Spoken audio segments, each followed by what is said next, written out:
Грција од денеска и официјално го чува македонското небо. Ова е согласно со договорот од Преспа што двете земји го потпишаа минатото лето.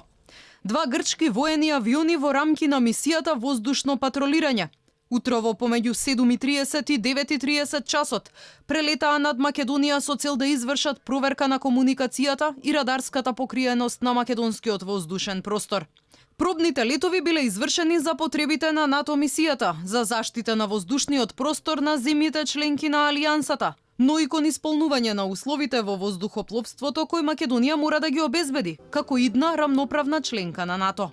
Идејата Атина да стане главен стратешки партнер на нашата земја во областа на одбраната дојде уште на стартот од годинава кога грчкиот министер за одбрана Евангелос Апостолакис во Брисел и предложил на својата колешка Шекеринска токму ваква можност. Меморандумот за соработка двете земји го потпишаа во април, кога висока делегација од Грција, предводена од премиерот Алексис Ципрас, беше во работна посета на земјава.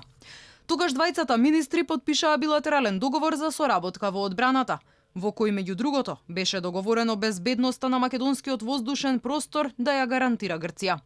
Премиерот Ципрас тогаш рече дека услугата ќе биде бесплатна, а најголемата придобивка за Грција би била тоа што земјата ќе има стабилен северен сосед, како политички, така и безбедносно. Иако нашата земја формално се уште не е членка на Алијансата, но оди во тој правец, НАТО би можел да и делегира одредени овластувања на Грција во рамки на гаранциите кои ги дава како безбедносен систем. Ова не е прв ваков случај во рамки на Алијансата. Согласно протоколите на НАТО, доколку одредена членка ги нема потребните ресурси за чување на својот воздушен простор, нејзиното небо го чува друга земја членка.